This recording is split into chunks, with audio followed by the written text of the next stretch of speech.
ভিডিওটি দেখার আগে সবার কাছে ছোট্ট একটি রিকোয়েস্ট করতে চাই। প্লিজ প্লিজ প্লিজ যারা ভিডিওটি দেখবেন সবাই একটা করে সাবস্ক্রাইব করে দিবেন। আপনাদের ভালোবাসা পেলে এমন ভিডিও আরও উপহার দিব। ভিডিওগুলো বানাতে অনেক কষ্ট হয়, আমি জানি। ভিডিওটি অনেক মানুষই দেখবেন। প্লিজ একটা করে সাবস্ক্রাইব করে দিবেন। সবাইকে পুরো গল্পটি দেখার জন্য অনুরোধ রইল। আর যারা আমাকে ভালোবাসে তারা একটা করে লাইক করে দেখিয়ে দিবেন। Love you all. তো চলুন আজকের ভিডিওটি শুরু করা যাক। এই ছেলে প্রত্যেকদিন স্যার ম্যাডামদের সামনে ক্যাম্পাসে সিগারেট খাস কেন? বাবা মা ভদ্রতা শিখায়নি? ক্যাম্পাসে বসে সিগারেট খাচ্ছিলাম, তখনই একটা মেয়ে এসে বলল, চুপচাপ হয়ে সিগারেট খাইতে লাগলাম। কি হলো, তোকে আমি কিছু বললাম? চুপচাপ আমি। এইভাবে হবে না, তোর আব্বুর নাম্বার দে। ফোন নাম্বার বন্ধ। আম্মুর নাম্বার দে। 019331956। মেয়েটি ফোন দিল। আমার পকেটের ফোনটা বেজে উঠল। ফোনটা বাহির করে কেটে দিলাম। নিজের নাম্বার দিলি কেন? ফাজলামি করিস? এটাই আম্মুর নাম্বার। আব্বু আম্মু মারা যাওয়ার পর এটা আমার কাছে। মেয়েটা চুপ হয়ে গেল। কিছুক্ষণ দুজনের মধ্যে নিস্তব্ধতা চলল। নাম কি? রিয়াদ। শুধু রিয়াদ, আর কিছু নেই?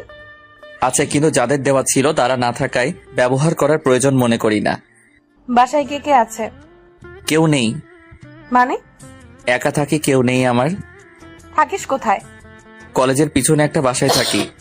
পড়ালেখা কেমন করে চলে? ফ্রিল্যান্সিং করি, ওটা দিয়ে চলে যায়। কোন ইয়ারে পড়িস? সেকেন্ড ইয়ারে। মেয়েটা কিছুক্ষণ চুপচাপ দাঁড়িয়ে রইল। আপনার সব জানা হয়ে গেলে এখন আসি বলেই চলে আসতে লাগলাম। আমার পরিচয় জানতে চাইবি না? প্রয়োজন মনে করি না। কিন্তু আমার প্রয়োজন আছে। আমি রিমঝিম, অনার্স সেকেন্ড ইয়ারে পড়ি। আচ্ছা, এখন আসি। আচ্ছা যা। ওখান থেকে চলে আসলাম। মেয়েটাকে আমি চিনি, এমনকি কলেজের সবাই চেনে। কলেজের ক্রাশদের মধ্যে রিমঝিম আপু একজন। যেমন সুন্দর দেখতে তেমন রাগ। কলেজের কত ছেলে তার হাতের জন্য হাসপাতালে গেছে তার হিসেব নেই। রিমঝিম আপুর ভাই পুলিশ কমিশনার, তাই সবাই তাকে ভয় করে চলে। কলেজে যেদিন প্রথম তাকে দেখেছিলাম কেমন যেন ভালো লেগেছিল, কিন্তু সেটাকে আমি পাত্তা দেইনি, কারণ এসব মায়া জড়ানো আমার পক্ষে সম্ভব না। এসব ভাবতে ভাবতে বাসায় আসলাম। ফ্রেশ হয়ে রান্না করলাম, তারপর খেয়ে ঘুমিয়ে পড়লাম। কারণ খুব কম রাতেই আমি ঘুমাই, কাজের জন্য জেগে থাকা লাগে। সন্ধ্যায় ঘুম থেকে উঠে বাইরে গেলাম, 1 প্যাকেট সিগারেট কিনে নিয়ে আসলাম। সারা রাত জেগে কাটানোর জন্য বক্সে গান আর এই সিগারেট, এটাই আমার সাথী। এরপর 2 দিন কলেজে গেলাম না। এমনিতেই আমি অতটা কলেজে যাই না। যেদিন বাসায় বোরিং লাগে সেদিন কলেজে যাই। আমার তেমন কোনো ফ্রেন্ড নেই, একা থাকতে ভালো লাগে। অনেকে আমাকে নিজের বন্ধু ভাবলেও আমি ভাবি না, কারণ আমার সময় মনে হয় আমি আমার নিজেরই না, অন্য কারো কেমন করে হব। 1 সপ্তাহ পর রাস্তা দিয়ে হাঁটছিলাম, হঠাৎ কারো ডাক শুনতে পেলাম। পিছনে তাকিয়ে দেখি রিমঝিম আপু। এই শোন। জি বলেন। কলেজে আসিস না কেন? ভালো লাগে না কলেজে, আর কিসের জন্যই বা যাব। কেন, বন্ধু বান্ধবদের সাথে আড্ডা দিতে যাবি? আমার একা থাকাটাই পছন্দ, তাই বন্ধু বান্ধব পাতাই না। খুব অদ্ভুত কথা বলিস তো দেখছি। এমনি। কাল কলেজে আসবি? দেখি। দেখি না, আসবি। আর তোর নাম্বার আছে, না আসলে ফোন দিয়ে আনবো, দরকার হলে বাসা থেকে টেনে আনবো। আচ্ছা যাব, কিন্তু কেন যাব সেটা বলেন। এমনিতেই আসবি। আমি কারণ ছাড়া কারো কথা মানতে পারবো না, ওটা আমার অভ্যাস না। আপনি যদি কোনো কারণে ডাকেন তাহলে আমি যাব, কিন্তু অহেতুক বিনা কারণে ডাকলে আমি যেতে পারবো না। আসবি না মানে তোকে আসতেই হবে। আচ্ছা আমি যাব। এই তো ভালো ছেলের মতো কথা। আচ্ছা আমি এখন আসি। কই যাবি? আমি নামিয়ে দিচ্ছি, আয়। ধন্যবাদ বলার জন্য, কিন্তু আমি হেঁটেই চলে যেতে পারবো। আচ্ছা যা ইচ্ছে কর, কিন্তু কাল যেন কলেজে তোকে দেখি। আমি যখন বলেছি নিশ্চয়ই যাব। মনে থাকে যেন। কথাটা বলেই রিমঝিম আপু চলে গেল। আমিও বাসায় চলে আসলাম। রাতে খেয়ে ঘুমিয়ে পড়লাম, কারণ আজ কোনো কাজ নেই। এমনিতেও আমি কাল কলেজে যেতাম, বাসায় ভালো লাগছিল না। সকালে ঘুম থেকে উঠে ফ্রেশ হয়ে ব্যাগটা ঘাড়ি নিয়ে বেরিয়ে পড়লাম। কলেজের সামনে একটা চায়ের দোকানও, ওখানে গিয়ে চায়ের অর্ডার দিয়ে সিগারেট খেতে লাগলাম। চা খেয়ে কলেজের ভিতরে গেলাম, একটা ক্লাস করে বের হয়ে আসলাম। বাইরে আসতেই রিমঝিম আপু সামনে এসে দাঁড়ালো। আপনি? আয়। রিমঝিম আপুর পিছন পিছন যেতে লাগলাম। কি জানি আবার নিজের ভাইকে ডাক দিল নাকি, যদি আবার জেলে দিয়ে দেয় কলেজের আইন ভঙ্গ করার জন্য। এই যে আপু, কই যান? রিমঝিম আপু আমার দিকে একবার তাকিয়ে আবার হাঁটতে লাগলো, তারপর মাঠের এক কোণায় গিয়ে বসলো। আমি গিয়ে পাশে দাঁড়িয়ে রইলাম। কি হলো, বস। আমি একটু দূরত্ব বজায় রেখে বসলাম। এত দূরে গিয়ে বসলি কেন? কাছে এসে বস। না ঠিক আছে। আমার ঠিক নেই, কাছে এসে বস। তারপর একটু কাছে গিয়ে বসলাম। সকালে খেয়েছিস? খেয়েছি। দেখলাম তো কলেজের সামনে দোকানে কি খেলি। আমার সকালে খাওয়া লাগে না, ওই দুটো জিনিস দিয়ে সকাল পার হয়ে যায়। তোর বাসায় রান্না করে কে? আমি করি। তুই রান্না করতে পারিস? হুম। যাক, ভালোই হলো। কেন বলুন তো? আমি তো রান্না করতে পারি না। তাতে ভালোর কি হলো? অত তোকে বুঝতে হবে না। তারপর দুজনে কিছুক্ষণ চুপচাপ রইলাম। আচ্ছা, তুই এমন এলোমেলো থাকিস কেন? এলোমেলো থাকাটাই ভালো লাগে। কার জন্য গুছিয়ে থাকবো? তোর কথার মধ্যে কোনো রসকস নেই। সকলের মন জোগানো কথা আমি বলতে পারি না, তাই হয়তো সবার আমার কথা ভালো লাগে না। আচ্ছা বাদ দে, চল। কোথায়? সকাল থেকে কিছু খাইনি, ক্ষুধা লাগছে, চল কিছু খেয়ে আসি। আপনি যান, আমি বাসায় যাব। আমি বাসায় নামিয়ে দিয়ে আসবো, এখন চল। না, আমার খিদে নেই। আর একটা কথা বললে তোর খবর আছে। তারপর রিমঝিম আপুর হাত ধরে টানতে টানতে ওর গাড়িতে নিয়ে গেল। গাড়ি চালিয়ে একটা বড় রেস্টুরেন্ট আসলো। দুজনে ভিতরে গেলাম। কি খাবি বল? আমি কিছু খাবো না। মেজাজ খারাপ করবি না বলে দিলাম। আমি কিছু না বলে চুপচাপ বসে রইলাম। রিমঝিম আপু নিজেই খাবারের অর্ডার দিল। কিছুক্ষণ পর খাবার চলে আসলো। আমি শুধু খাবার নাড়াচাড়া করতে লাগলাম, কারণ খাওয়ার কোনো ইচ্ছেই আমার নেই। সেটা হয়তো রিমঝিম আপুর চোখে পড়ছে। রিমঝিম আপু আমার দিকে রাগী লুক নিয়ে তাকালো। কি হলো, খাচ্ছিস না কেন? ইচ্ছে নেই। ইচ্ছে নেই কেন?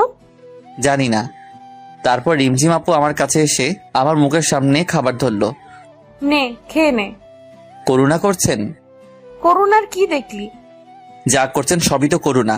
না হলে একদিনে চেনা জানাই আপনি আমাকে এখানে খাওয়াইতে নিয়ে আসতেন না। এটা করুণা ছাড়া কি? রিমঝিম আপু রাগ করে সব খাবারে পানি ঢেলে দিল। চল, খেতে হবে না তোকে। বিল দিয়ে আমার হাত ধরে টানতে টানতে বাইরে নিয়ে আসলো। বাসায় চলে যা। আমি কিছু না বলে ওখান থেকে হাঁটতে ধরলাম। কি মেরে বাবা, নিজেই ডাকলো আবার নিজেই তাড়িয়ে দিল।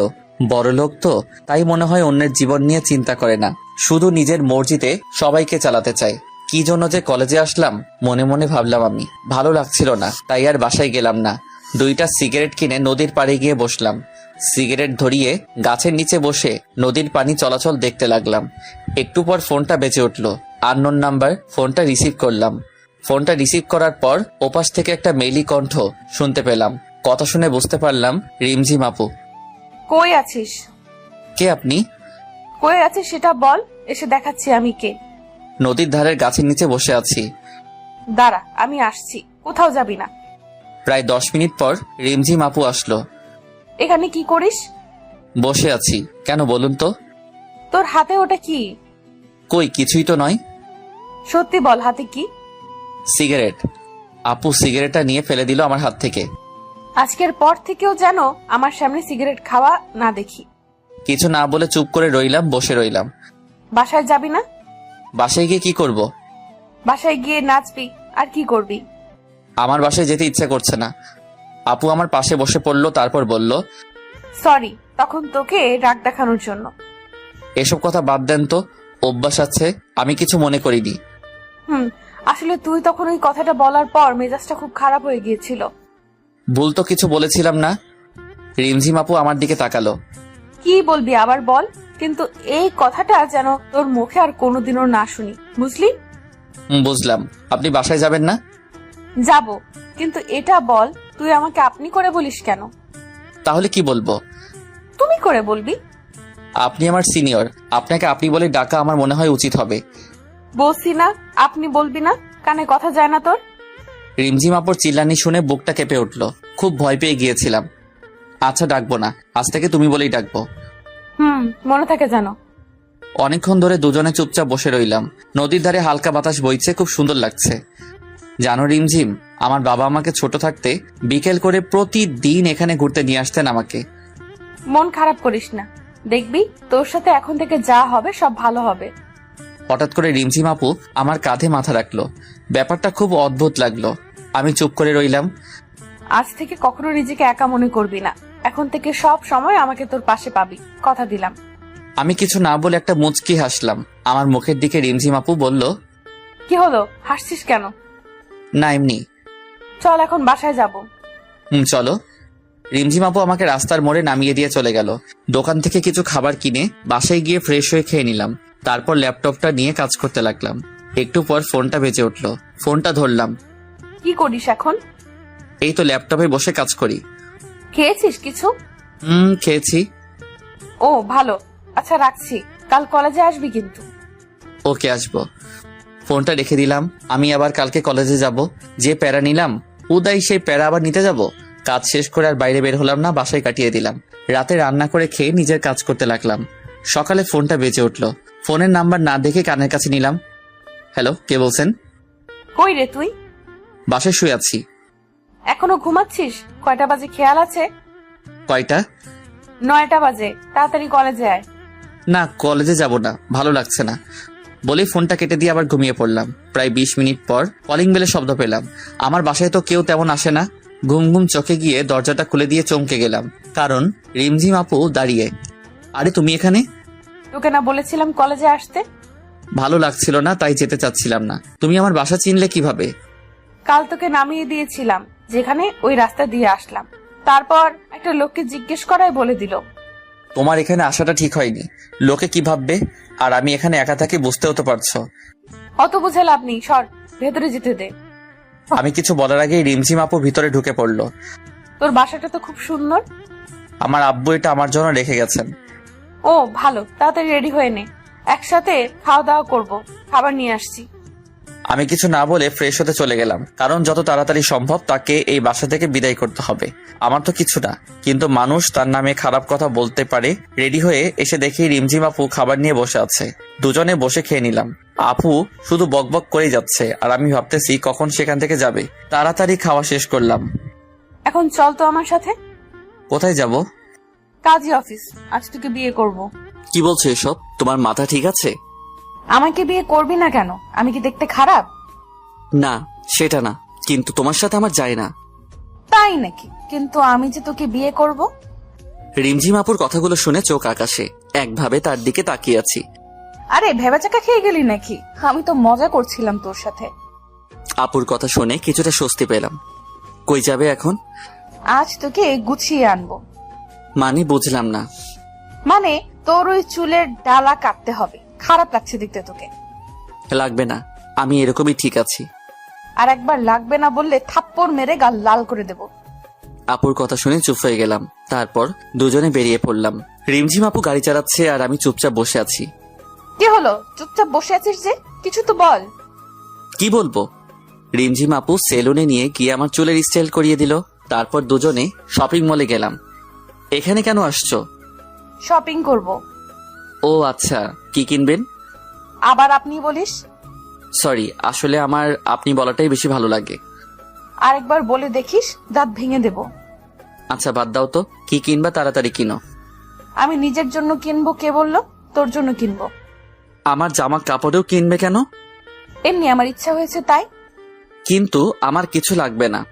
বেশি কথা বলবি না। তারপর রিমঝিম আপু নিজে পছন্দ করে শার্ট প্যান্ট কিনলো।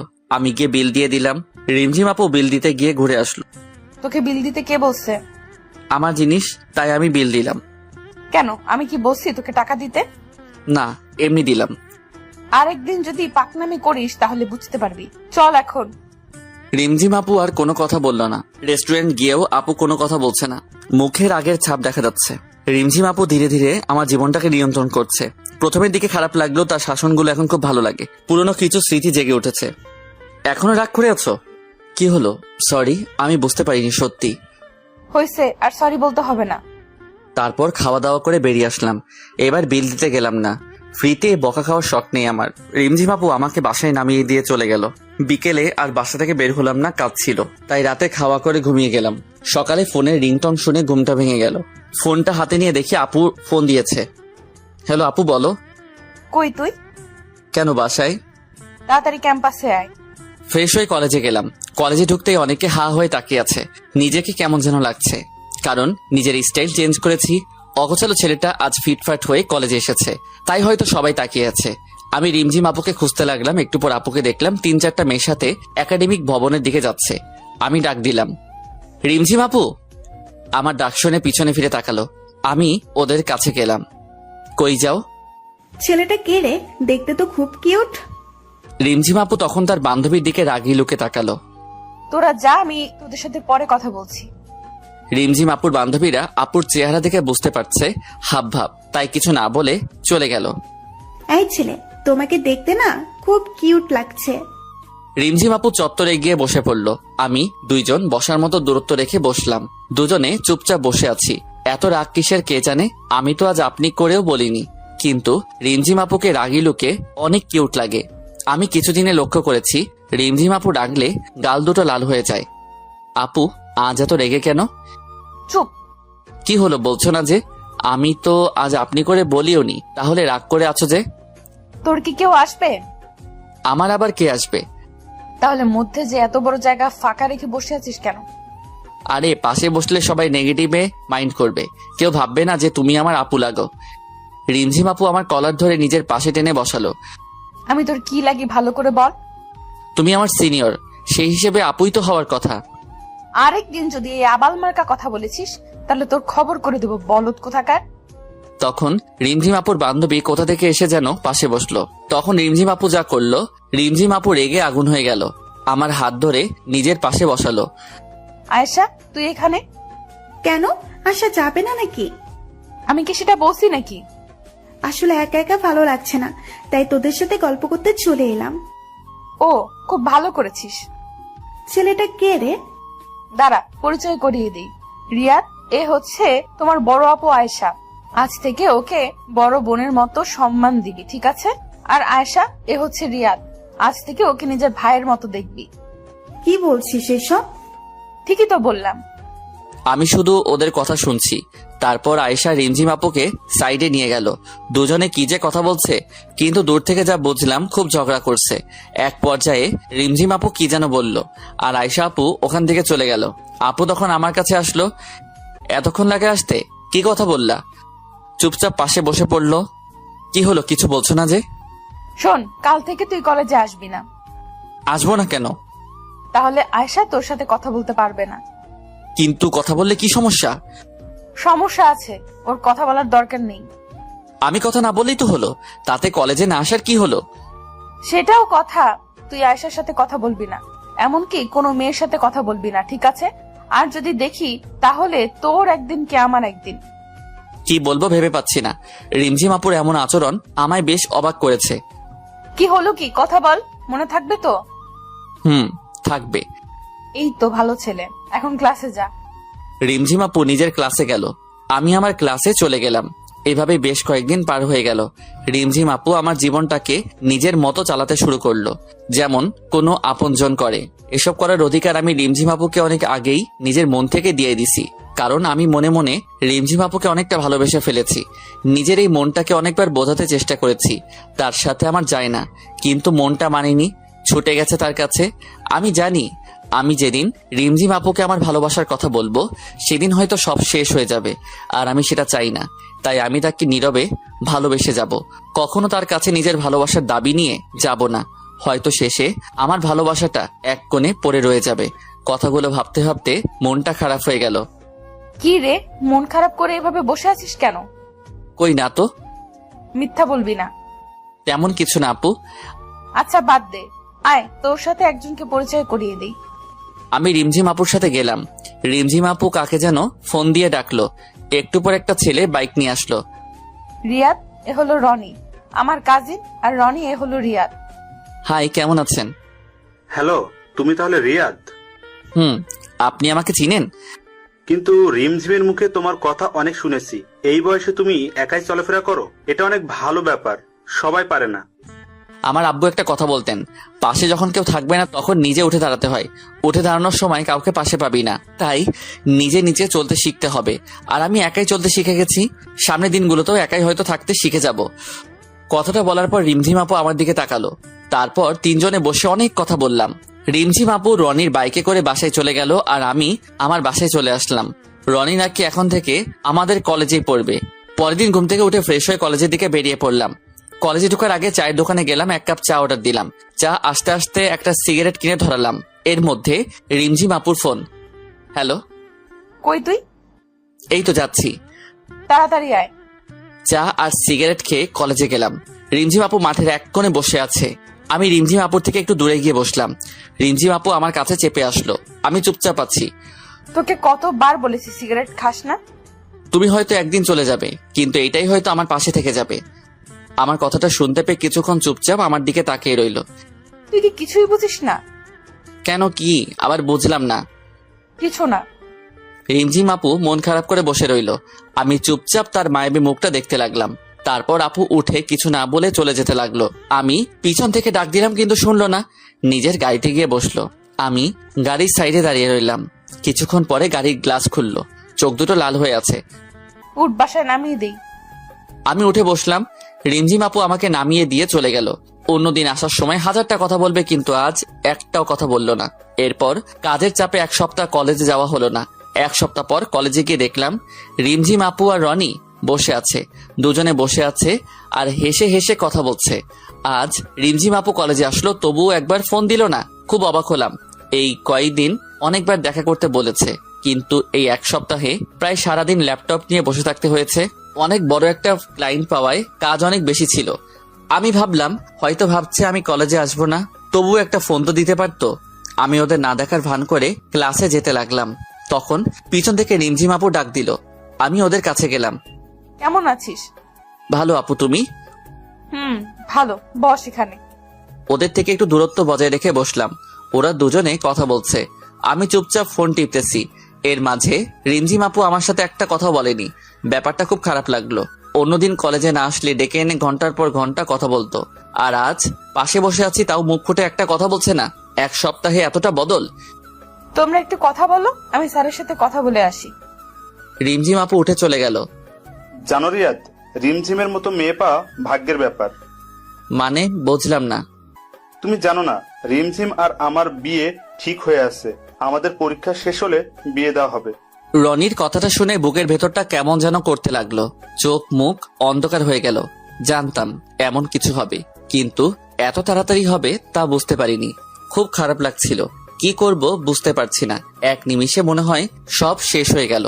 মনে হয় রনির কথাগুলো কোনো স্বপ্ন। কি হলো রিয়াদ, তুমি ঠিক আছো তো? এমন অস্থির লাগছে কেন তোমাকে? কই, আমি তো ঠিক আছি। না, মনে হচ্ছে খুব অস্থির হয়ে আছো। আসলে বাসায় যেতে হবে তাড়াতাড়ি, তাই একটু তাড়াহুড়োয় আছি।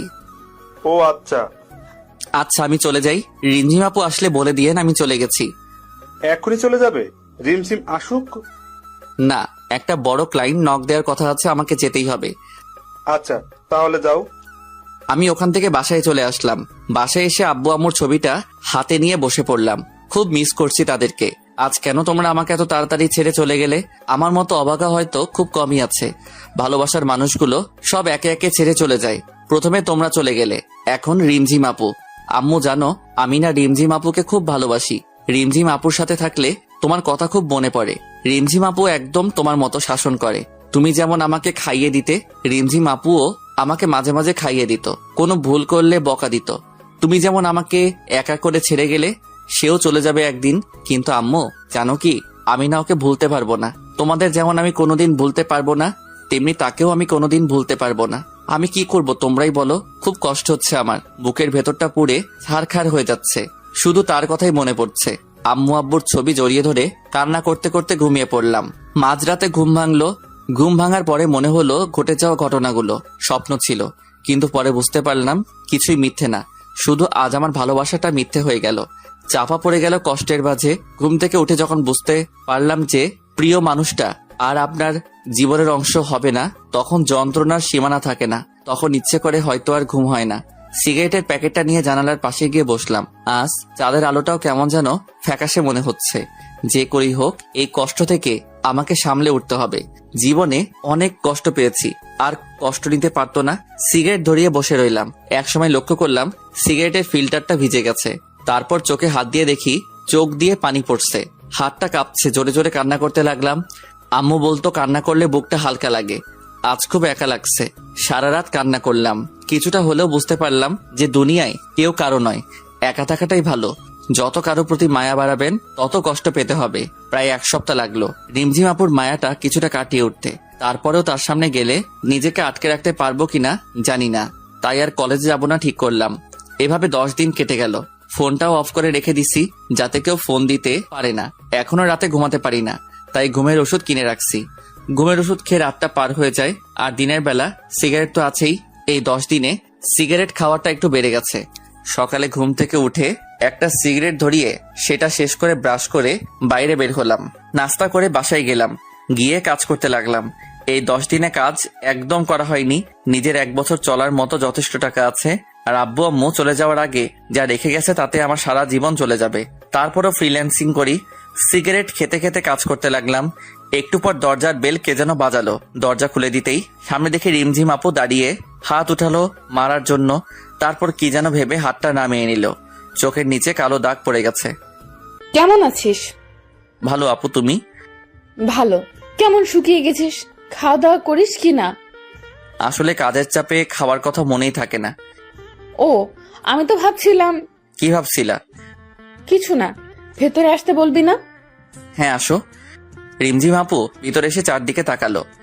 এটা বাসা নাকি সিগারেটের দোকান, যেখানে সেখানে সিগারেটের প্যাকেট আর এত গন্ধ কেন? আসলে অনেকদিন ধরে পরিষ্কার করা হয়নি তো। ও, আজকেই এগুলো সাফ করবো, চল। কি বলছো আপু? তোমার হবু বর দেখলে আমাকে মেরে ফেলবে। হবু বর মানে? রনি ভাই আমাকে সব বলেছেন যে তোমাদের বিয়ে ঠিক হয়ে আছে। তুই কথাটা শুনে খুব খুশি হয়েছিস না? অবশ্যই, কাজের চাপে তোমাকে শুভেচ্ছা জানানো তো কথা মনেই নেই। এখন বলছি অনেক অনেক শুভেচ্ছা। রনি ভাইয়ের মতো একজন মানুষ জীবন সাথী হিসেবে পাওয়া খুব ভাগ্যের ব্যাপার। চল আমার সাথে, আজ কলেজে যাবি। আমি কলেজে গিয়ে কি করব? কলেজে গিয়ে আমার কেউ নেই, কার সাথে আড্ডা দিব বলো? কেউ নেই? আমার জানা মতে তো কেউ নেই। তুমি যাও, রনি ভাই হয়তো তোমার জন্য অপেক্ষা করে আছে কলেজে। দেরি করে গেলে হয়তো অভিমান করতে পারে। আমার কথাটা শুনে রিমঝিম আপুর মুখটা শুকিয়ে গেল, কিছু না বলেই চলে গেল। আমি একটা সিগারেট ধরিয়ে ওখানে বসে পড়লাম। মাথাটা খুব ব্যথা করতেছে। সন্ধ্যার দিকে ব্রিজে গিয়ে বসলাম। ব্রিজের রেলিং এ বসে আছি, তখন সামনের দিক থেকে কেউ একজন ডাক দিল। গাড়ি চলাচল করায় ভালোভাবে দেখতে পারছিলাম না। গাড়িগুলো সরে যাওয়ার পর দেখলাম একটা মেয়ে আমার দিকে আসছে। কেমন আছো? ভালো, কিন্তু আপনাকে চিনলাম না। কিন্তু আমি তোমাকে চিনি। কেমন করে? তুমি আমার ক্লাসমেট, তোমাকে চিনবো না? ও, কিন্তু আমি আপনাকে চিনলাম না। আমি দিশা। ও, কলেজে আসো না কেন আর? ভালো লাগে না। কাল থেকে আসবে, মনে থাকে যেন। দেখি। দেখি না, আসতেই হবে। তোমার নাম্বারটা দাও। কেন? দিতে বলছি, দাও। ফোন বের করার সাথে সাথে রিমঝিম আপুর ফোন। হ্যালো। কই তুই? ব্রিজের উপর বসে আছি। কেন? দরকার আছে, ওইখানেই থাক, আমি আসছি। বলেই রিমঝিম আপু ফোনটা কেটে দিল। তারপর দিশাকে নাম্বার দিয়ে ওর সাথে কথা বলছিলাম। কথা বলার ইচ্ছে করছিল না, কিন্তু মুখের উপর কেমন করে চলে যেতে বলি। নিজে থেকে কথা বলতে এসেছে, চলে যেতে বললে ওর সম্মানে লাগবে, কিন্তু কথা বলতে খুব বিরক্ত লাগছিল। হঠাৎ রিমঝিম আপুর গাড়ি এসে দাঁড়ালো। রিমঝিম আপু বাইরে বেরিয়ে আসলো। আমাকে দেখে মুখের ভাব বদলে গেল, আমার কাছে আসলো। চল, দরকার আছে। দাঁড়াও একটু। আমি দিশার সাথে আরেকটা কথা বলার আগে রিমঝিম আপু আমাকে টেনে গাড়ির ভিতর বসালো আর গাড়ি চালাতে লাগলো। তোকে না বলেছি কোনো মেয়ের সাথে কথা বলবি না? আমি বলিনি, আর ওর নিজে থেকেই কথা বলতে এসেছিল। তারপরেও তুই কথা বলবি না? রিমঝিম আপুর কাছে আসলে কেমন যেন দুর্বলতা কাজ করে। কোথায় যাচ্ছি আমরা? মার্কেটে যাব। কেন? কাল আমার জন্মদিন, তাই ড্রেস কিনবো, আর তুই সেটা পছন্দ করে দিবি। আমি পছন্দ করে দিব কেন? তোমার হবু বর পছন্দ করে দিবে। খোটা মারা কথা গেল না তোর? খোটা মারার কথা আবার কখন বললাম? যেটা সত্যি সেটাই বললাম। রিমঝিম আপু আর কোনো কথা বলল না। মার্কেটে গিয়ে রিমঝিম আপু ড্রেস দেখতে লাগলো। একটা নীল কালারের ড্রেস দেখে খুব পছন্দ হলো। রিমঝিম আপু হয়তো সেটা লক্ষ্য করলো, তাই ড্রেসটা কিনলো। রিমঝিম আপু বিল দিতে দিতে আমি এক জোড়া পায়েল আর এক জোড়া ঝুমকো কিনলাম। তারপর সেগুলো চুপ করে রিমঝিম আপুর ব্যাগে রেখে দিলাম। রিমঝিম আপু আমাকে বাসার সামনে নামিয়ে দিল। আমি বাসার ভিতরে ঢুকতে যাব, তখনই আবার ডাক দিল। আমি রিমঝিম আপুর কাছে গেলাম। শোন, কাল আমি কলেজে যাব না, কিন্তু সন্ধ্যায় তোকে নিতে রনি আসবে। তখন ওর সাথে আমার বাসায় চলে আসবি, আর তুই না আসলে কাল সত্যি তোর কপালে মাইর পড়বে। কথাটা বলার পরেই রিমঝিম আপু চলে গেল। পরের দিন সকালে ঘুম থেকে উঠে কলেজে গেলাম না। গিফট তো রিমঝিম আপুকে দিয়েই রেখেছি, তাই যাওয়ার কোনো প্রয়োজন হয় না। আর আমি ওর কাছে গিয়ে মায়া বাড়াতে চাই না। যতটা সম্ভব দূরে থাকতে হবে। আমি জানি রিমঝিম আপু গাড়ি পাঠাবে আমাকে, কিন্তু আমি যাব না। তাই সন্ধ্যা লাগতে বাইরের থেকে গেট লাগিয়ে দিয়ে পিছনের একটা ছোট দরজা আছে, ওটাতেই বাসায় ঢুকলাম। রাতে যে কেউ আসলে বুঝতে না পারে আমি বাসায় আছি। সকাল 10টার দিকে বাড়ির সামনে গাড়ির আওয়াজ পেলাম। আমার ঘরের লাইট সব সময় বন্ধই থাকে, অন্ধকার কেন জানি খুব ভালো লাগে। তার কারণ আজও জানি না। অন্ধকারে আলাদা একটা অনুভূতি আছে। জানালা দিয়ে দেখলাম রনি গাড়ি থেকে নামলো, তারপর বাসার দিকে তাকালো। তালা ঝুলানো দেখে গাড়ি নিয়ে চলে গেল। ফোনটাও অফ করে রেখেছি যাতে কেউ ফোন দিতে না পারে। বিছানায় গিয়ে কানে হেডফোন লাগিয়ে দিয়ে গান শুনতে লাগলাম। রিমঝিম আপু মনে হয় রনির সাথে জন্মদিনে খুব মজা করছে, করবেই না কেন? কয়েক মাস পর তাদের বিয়ে। কেন যে আমি রিমঝিম আপুকে ভালোবাসতে গেলাম? খুব ঘুম পাচ্ছিল। তখনই আবার গাড়ির আওয়াজ পেলাম। জানালার কাছে গিয়ে দেখি রিমঝিম আপু গাড়ি থেকে বের হয়ে আসলো। রাস্তার ল্যাম্পপোস্টের আলোতে রিমঝিম আপুকে স্পষ্ট দেখা যাচ্ছে। নীল ড্রেসে একদম পরীর মতো লাগছিল। কিন্তু এই পরী তো ধরাছোঁয়ার বাইরে। রিমঝিম আপু ফোন হাতে নিয়ে ফোন দিতে লাগলো, হয়তো বা আমাকে ফোন দিচ্ছিল। কিছুক্ষণ পর ফোনটা রাস্তায় জোরে ছুড়ে মারলো, তারপর গাড়ি করে চলে গেল। আমি গিয়ে শুয়ে পড়লাম। পরের দিন কলেজে গেলাম। কেন জানি আজ কলেজে যাওয়ার খুব ইচ্ছে করলো। কলেজে ঢুকতে দিশার সাথে দেখা। কেমন আছো? ভালো, তুমি? ভালো। কাল কলেজে আসতে বললাম আর আজ আসছো? আসলে কাল একটু কাজ ছিল তাই আসতে পারিনি। ও, তা ফোনটা অফ কেন? চার্জ ছিল না, আর চার্জে দেওয়ার কথা মনে ছিল না। দিশার সাথে কথা বলতে বলতে রিমঝিম আপুর গাড়ি চলে আসলো। আমি দিশার সাথে কথা বলে মাঠের এক কোনায় গিয়ে ফোন টিপতে লাগলাম। হঠাৎ কারো ছায়া আমার উপর পড়লো। তাকিয়ে দেখলাম রিমঝিম আপু। আমি উঠে দাঁড়ালাম। আপু, তুমি কখন আসলে? কাল কই ছিলি? ল্যাপটপটা সার্ভিসিং করতে গিয়েছিলাম, আসতে আসতে দেরি হয়ে যায়। মিথ্যা কথা বলবি না। তুই কি মনে করিস আমি তোকে জানালার কাছে দেখিনি? চুপ। তুই আমার সাথে এমনটা করলি? কত আশা নিয়ে বসেছিলাম আমি তোর জন্য। আজ থেকে তুই আমার সাথে কথা বলবি না। সেটাই হয়তো ঠিক হবে। আপনার সাথে কথা বললে হয়তো আপনার হবু বর খারাপ মনে করতে পারে, আর আপনাদের সম্পর্কের মধ্যে তিক্ততা আসতে পারে। তাই আমার মতো একটা বখাটে খারাপ ছেলের সাথে না মেশাই ভালো। রিমঝিম আপু কিছু বলছে না। রিমঝিম আপুর চোখের দিকে তাকিয়ে দেখলাম চোখ দিয়ে পানি বয়ে পড়ছে। কারণটা এখনো অজানা। রিমঝিম আপু আর কিছু না বলে চলে গেল। আমি আর ওখানে না থেকে বাসায় চলে আসলাম। আবার আগের মতো হয়ে গেলাম। সেই কলেজে গিয়ে আগের মতো সিগারেট খাওয়া, কারো পরোয়া না করা, একা চলা, কোনো মায়ায় না জড়ানো। 3 দিন পর মাঠের কোনায় বসে নোট করছিলাম, সাথে একটা সিগারেট খাচ্ছিলাম। তখন দেখলাম রিমঝিম আপুর গাড়ি এসে মাঠের মাঝখানে দাঁড়ালো। রিমঝিম আপু গাড়ি থেকে বেরিয়ে আসলো। হয়তো আমাকে দেখতে পারিনি। আমি নিজের মতো নোট করতে লাগলাম। কিছুক্ষণ পর সামনের দিকে তাকিয়ে দেখি রিমঝিম আপু আমার দিকে তাকিয়ে আছে। চোখ মুখ শুকিয়ে গেছে, চোখের নিচে কালো দাগ। রিমঝিম আপুকে দেখে একবার সিগারেটটা ফেলে দিতে চাইলাম, কিন্তু কি যে মনে হলো ফেলে না দিয়ে মাথাটা নিচু করে নোট করতে লাগলাম। রিমঝিম আপু সেখান থেকে চলে গেল। আমি একটু পর বাসায় চলে আসলাম। এরপর প্রতিদিন কলেজে গেলাম রিমঝিম আপুকে একটু আড়াল থেকে দেখার জন্য।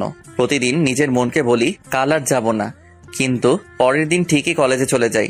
রিমঝিম আপু কলেজে আসে, চুপচাপ মনমরা হয়ে বসে থাকে। রনিকে দেখি তার সাথে বসে থাকতে। প্রতিদিন কলেজে গেলে দিশা মেয়েটা কথা বলতে আসবে। রিমঝিম আপু মাঝে মাঝে আমার সাথে ওকে কথা বলতে দেখে তাকিয়ে থাকে। হয়তো মেয়েটাকে আমার সাথে কথা বলতে নিষেধ করতে চাই। আমি খারাপ হয়তো, সেই জন্য আমিও যতটা সম্ভব দিশার থেকে দূরে থাকি। এভাবে 20 দিন কেটে গেল। আজ 5 দিন হলো আর কলেজে যাই না। আজ কলেজে যেতে কেন জানি খুব মন চাইলো। ব্যাগটা নিয়ে কলেজে গেলাম। কলেজে গিয়ে চোখ দুটো কাকে জানি খুঁজছিল, কিন্তু তাকে খুঁজে পাচ্ছিল না। কলেজের চত্বরে বসেছিলাম। একটু পর একটা পুলিশের গাড়ি এসে দাঁড়ালো। গাড়ি থেকে একজন পুলিশ অফিসার নেমে এসে চারদিকে দেখতে লাগলো। তারপর আমাকে দেখে আমার দিকে আসতে লাগলো। বুকের ভেতরটা কেমন যেন করছিল। মনে হচ্ছিল দৌড় দিয়ে পালিয়ে যাই, কিন্তু আমি তো কোনো দোষ করিনি, তাই চুপচাপ বসে রইলাম। পুলিশ অফিসারটি আমার কাছে আসলো। তোমার নাম রিয়াদ? জি স্যার। তোমাকে আমার সাথে যেতে হবে, চলো। কিন্তু কেন? আর আপনি কে? আমি রিমঝিমের ভাইয়া। ও, কিন্তু কেন যাব? গেলেই বুঝতে পারবে। কিন্তু কোথায়? আমাদের বাসায়। আচ্ছা চলুন। রিমঝিম আপুকে দেখার খুব ইচ্ছে করছিল, আর মনে মনে খুব ভয় হচ্ছিল। রিমঝিম আপু কি এমন করলো যে রিমঝিম আপুর ভাই আমাকে তাদের বাসায় নিয়ে যাচ্ছে? কিছুক্ষণ পর রিমঝিম আপুদের বাসায় গিয়ে পৌঁছালাম। বাসার ভিতরে গেলাম। রিমঝিম আপুর ভাইয়া আমাকে বসতে বলে কোথায় যেন গেলেন। আমি সোফায় বসে রইলাম। কিছুক্ষণ পর 2 জন মহিলা আসলেন। একটু পর রিমঝিম আপুর ভাইয়া আর একজন লোক উপর থেকে নেমে আসলেন। হয়তো মহিলাদের মধ্যে একজন রিমঝিম আপুর মা আর আরেকজন ভাবি। আর রিমঝিম আপুর ভাইয়ের সাথে লোকটি হয়তো তার বাবা। সবাই আমার সামনে বসলেন। আমি ভয় কুকড়ে মুকড়ে যাচ্ছিলাম। তাহলে তুমি রিয়াদ? জি, কিন্তু আপনারা আমাকে চিনেন কেমন করে? রিমঝিম বলেছে, এমনকি তোমার ব্যাপারে সব জানি আমরা। তুমি কি জানো, যেদিন তুমি রিমঝিমের বার্থডেতে আসোনি সেদিন ও বাসার সব জিনিসপত্র ভেঙে ফেলে। এত রাগ? তোমার কথা ও প্রতিদিন আমাদের কাছে এসে বলতো। আমার মেয়েটা জীবনে যা কিছু চেয়েছে তাই এনে দিয়েছি, কিন্তু শেষমেশ যা চাইলো তা আমার এনে দেওয়ার ক্ষমতা নেই। কি চেয়েছে আপু? শুধু তোমাকে চেয়েছে। আমাকে মানে? শুধু তোমাকে। আমার মেয়েটা যে তোমাকে পাগলের মতো ভালোবাসে, ও যখন আমাকে এসে বলল যে ও তোমাকে ভালোবাসে, তখন ওর চোখে মুখে হাসি খুশি দেখে আমি বেশ অবাক হই, কারণ আমি এতটা খুশি ওকে কখনোই দেখিনি। তোমার সাথে কিছুদিন আগে ঝগড়া হয়, বাসায় এসে কান্নাকাটি করে, ভালো মতো খাওয়া দাওয়া করে না, শুধু বলে রিয়াদকে এনে দাও, দয়া করে আমাদের ফিরিয়ে দিও না, আমার মেয়েটা তোমাকে ছাড়া যে মরে যাবে। আরে কি করছেন আপনি? আমার গুরুজন, আপনার মাথা নত করার শোভা পায় না, কিন্তু আমার মতো একটা অনাথ ছেলের কাছে আপনার মেয়ে দিবেন? আরেকবার ভেবে দেখুন। আমার মেয়ের খুশিতেই আমরা খুশি। আচ্ছা, আপনারা যা ভালো বোঝেন, কিন্তু রিমঝিম আপু কোথায়? উপরে আছে, যাও, প্রথম রুমটাই ওর। রিমঝিম আপু রুমে গেলাম, দরজা খুলে আছে কিন্তু জানালা সব বন্ধ। ঘরের ভিতরটা কেমন অন্ধকার হয়ে আছে। রিমঝিম আপু ঘুমিয়ে আছে, চোখের নিচে কালো দাগ পড়ে গেছে, সারা রাত হয়তো ঘুমায় না। আমি চুপচাপ গিয়ে রিমঝিম আপুর পাশে শুয়ে পড়লাম। একটু পর রিমঝিম আপুর ঘুমটা ভেঙে গেল, আমার দিকে একভাবে তাকিয়ে আছে। কিছু বলতে যাবে তার আগে রিমঝিম আপুর গোলাপি ঠোঁট দুটোর সাথে আমার ঠোঁট এক করে দিলাম। রিমঝিম আপু ছটফট করতে লাগলো, কিন্তু আমি ছাড়বার পাত্র নই। কিছুক্ষণ পর রিমঝিম আপু চুপচাপ হয়ে গেল, তখন রিমঝিম আপুকে ছেড়ে দিলাম। রিমঝিম আপুকে ছেড়ে দেওয়ার সাথে সাথে ঠাস। তোর সাহস কেমন করে হয় আমাকে কিস করার? আর তুই এখানে কি করছিস? কি হলো, কথা বলছিস না কেন? এখানে কি করছিস? আমার বউয়ের কাছে আমি আসছি। কার কি? বউ মানে? বউ মানে বউ? আমি কারো বউ না। ও, তাহলে তুমি আমাকে ভালোবাসো না? না, আমি রনিকে ভালোবাসি। কি মেয়ে রে বাবা, এত রাগ আর অভিমান! ও আচ্ছা ঠিক আছে, আমি তো ভাবছিলাম তুমি আমাকে ভালোবাসো, কিন্তু তুমি যখন আমাকে ভালোবাসো না তাহলে কি আর করার। আমি দিশার যাই, মেয়েটা কি ভালো রাগ করে না? প্রতিদিন একটা করে কিস দেয়। কি বললি? দিশা তোকে কিস দেয়? এত বড় সাহস ওর? তুমি রাগ করছো কেন? তুমি তো আমাকে ভালোবাসো না। রিমঝিম আপু আমার চোখের দিকে তাকিয়ে আছে, কিছু বলছে না। তারপর উল্টো দিক হয়ে শুয়ে পড়লো। আমি পিছন থেকে জড়িয়ে ধরলাম। রিমঝিম আপু নিজেকে ছাড়াবার চেষ্টা করছে, কিন্তু পারছে না। এত রাগ কোথা থেকে আসে তোমার? আমি জানি তুমিও আমাকে ভালোবাসো। তোমার আব্বু আর ভাইয়া আমাকে সব বলেছে, বুঝলা? ঢং করে লাভ নাই। রিমঝিম আপুকে ছেড়ে দিলাম। কি হলো, কথা বলবা না? ঠিক আছে, আমি চলে যাচ্ছি। রিমঝিম আপু আমার দিকে ঘুরে আমাকে জড়িয়ে ধরলো। খুব ভালোবাসি তোকে, নিজের থেকেও বেশি। কেন বুঝিস না তুই? তুমি তো আমাকে বলছিলা তোমার আর রনির বিয়ে ঠিক হয়ে গেছে। সেটা তো তোর মুখ থেকে শোনার জন্য যে তুই আমাকে ভালোবাসিস। ওটা শুধু একটা নাটক ছিল। জানো, যেদিন রনি আমাকে বললো যে তোমাদের বিয়ে ঠিক হয়ে গেছে, সেদিন মনে হচ্ছিল সারা জীবনের জন্য কিছু একটা হারিয়ে যাচ্ছে। খুব কষ্ট হয়েছিল সেদিন। তাহলে বললি না কেন? যদি তুমি ছেড়ে চলে যেতে। রিমঝিম আপু আমাকে আরো শক্ত করে জড়িয়ে ধরলো। কোনো দিন তোকে যেতে দেব না, তুই চাইলেও না। ও তাই বুঝি? তাই। আব্বু কি বললো? তোমার আমার বিয়ে ঠিক করেছে। সত্যি? এখন একটা কিস দাও। না, বিয়ের পর দেব। ঠিক আছে, আমি দিশার কাছে যাই। ওর ঠোঁট দুটো কি মিষ্টি! কি বললি? দিশা তোকে কিস করছে? কই কিস করছে বল? আমার ঠোঁটে। রিমঝিম আপু তার ঠোঁটের সাথে আমার ঠোঁট এক করে দিল, অনেকক্ষণ পর ছেড়ে দিল। তোর ঠোঁটে শুধু আমার ছোঁয়া থাকবে, আর কারো না। আর ওই মেয়েকে আজ আমি জেলে দেব। আরে আরে, আমি তো মিথ্যা বলছি, দিশার সাথে আমার কিছুই হয়নি। কুত্তা বাদর, আমাকে কষ্ট দিয়ে ভালো লাগে তোর, তাই না? আরে আপু, আমি আবার কি করলাম? আপু কাকে বললি? সরি, আর বলবো না। মনে থাকে জানো। এখন উঠো, চলো। খাওয়া দাওয়া তো মনে হয় করনি। শরীরের কি অবস্থা করেছো? না, উঠবো না, এভাবেই শুয়ে থাকবো। আচ্ছা, তুমি শুয়ে থাকো, আমি নিজে থেকে খাবার নিয়ে আসছি। লাগবে না, চুপচাপ শুয়ে থাক। রিমঝিম আমাকে জড়িয়ে ধরে শুয়ে আছে, আর আমি পুরনো কথাগুলো মনে করে হাসতেছি। কি থেকে কি হয়ে গেল।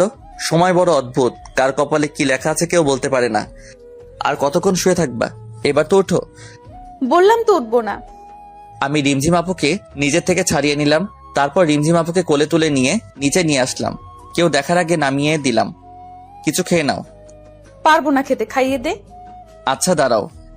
আমি রিমঝিম আপুর আম্মুকে ডাক দিলাম। একটু পর তিনি আসলেন, তারপর খাবার বেড়ে দিলেন। রিমঝিম আপু রুমে চলে গেছে। আমি খাবার নিয়ে এসে রুমে আসলাম। রিমঝিম বসে আছে। কি হলো, চলে আসলা যে? এমনি খাইয়ে দাও। আমি রিমঝিম আপুকে খাইয়ে দিলাম। খাওয়া শেষ করে রিমঝিম আপুকে নিয়ে বাইরে ঘুরতে বের হলাম। আজ আমি খুব খুশি, কিন্তু আব্বু আম্মু থাকলে আরো ভালো হতো। সন্ধ্যায় রিমঝিম আপুকে বাসায় রেখে চলে আসতাম। পরের দিন সকালে রিমঝিম আপু ফোন দিয়ে তাদের বাসায় ডাকলো। যাওয়ার পর দেখি সবাই বসে আছে। রিয়াদ, রিমঝিম চাইছে তোমাদের বিয়েটা কালকেই হোক। কিন্তু আঙ্কেল এত তাড়াতাড়ি, আর আমি তো এখনো পড়ালেখা করি। সেটা আমি ওকে বললাম, আগে তুমি পাস করো, একটা চাকরি করো, কিন্তু ও কিছুতেই মানতে চাচ্ছে না। আঙ্কেল, এটা নয় যে রিমঝিম আপুকে বিয়ে করার পর আমি তাকে ভালোভাবে রাখতে পারবো না। আমার আব্বু আম্মু যা রেখে গেছে তাতে আমি সারা জীবন বসে খেলেও শেষ হবে না, কিন্তু আমি এখন বিয়ে করতে চাচ্ছি না। তখন রিমঝিম আপু সাইডে রাখা ফুলদানিটা ছুঁড়ে মারলো দেওয়ালে। আমি যখন বলছি কাল বিয়ে হবে, তার মানে কালকেই বিয়ে হবে। আর বিয়ে না হলে আমি কিছু একটা করে ফেলবো, আর তার দায়ী তোমরা হবে। কথাটা বলেই রিমঝিম আপু উপরে চলে গেল। সবাই চুপচাপ হয়ে গেল। আচ্ছা আঙ্কেল, আপনি বিয়ের ব্যবস্থা করুন। তুমি পারবে বাবা, আমার পাগলি মেয়েটাকে দেখে রাখতে। তোমার কাছে আমরা সারা জীবন ঋণী হয়ে থাকবো। আমি উপরে চলে গেলাম। রিমঝিম আপু বেলগড়িতে গিয়ে দাঁড়িয়ে আছে। আমি রিমঝিম আপুকে পিছন থেকে জড়িয়ে ধরলাম। রিমঝিম আপু নিজেকে ছাড়ার চেষ্টা করতে থাকলো, কিন্তু পারলো না। আমি রিমঝিম আপুর কানে একটা আলতো করে কামড় দিলাম। রিমঝিম আপু ধাক্কা দিয়ে দূরে সরিয়ে দিল। আমি রিমঝিম আপুকে টান দিয়ে নিজের কাছে আনলাম। এত রাগ কোথা থেকে আসে শুনি? কথা বলবি না, সরে যা। কেন, আবার কি করলাম? তখন বিয়ে করতে রাজি হচ্ছিলিস না কেন? এত তাড়াতাড়ি বিয়ে করে কি হবে? লাগবে না তোকে, দূরে যা তুই। পরে তো বললাম বিয়ের আয়োজন করতে। লাগবে না, বিয়ে করতে করবো না আমি বিয়ে। আমি তো করব, বিয়ে না করলে বউয়ের আদর পাবো কেমন করে? হয়েছে, আর ঢং দেখাবি না, সব জানা আছে। আমি ঢং করি? আর নিজে যে কথায় কথায় রাগ করে তার বেলা কিছু না। আমি রাগ করি? তা নয় তো কি? মেরে দাঁত ভেঙে দেব। আগে দোষটা করে নিই, তারপর মাইর খাবো। মানে? দাঁড়াও, বোঝাই দিচ্ছি। তারপর রিমঝিম আপুর ঠোঁটের সাথে আমার ঠোঁট এক করে দিলাম। 4 মিনিট পর ছেড়ে দিলাম। দাঁত ব্রাশ করে না, মুখে কি গন্ধ। কি বললি? দাঁড়া দেখাচ্ছি। রিমঝিম আপু আমাকে মারতে আসলো। আমি রিমঝিম আপুকে মুটকি, বুড়ি এসব বলে রাগাতে লাগলাম। আর রিমঝিম আপু আমাকে মারার জন্য পিছনে দৌড়াতে লাগলো। পরের দিন আমাদের খুব ধুমধাম করে বিয়ে হলো। এভাবে চলতে লাগলো আমাদের বিবাহিত জীবন। রিমঝিম এখন আমার উপর রাগ করে, কিন্তু বেশি সময় রাগ করে থাকতে পারে না। রিমঝিম সবসময় আমাকে হাসি খুশি রাখার চেষ্টা করে। আমাদের আজকের গল্পটা এই পর্যন্তই ছিল। আমাদের এই গল্পটা আপনাদের কাছে কেমন লেগেছে তা সবাই কমেন্ট করে জানাবেন কিন্তু। সবাই ভালো থাকবেন, সুস্থ থাকবেন। আবার দেখা হবে নতুন কোনো একটা প্রেমের গল্পে। সে পর্যন্ত সবাই অপেক্ষায়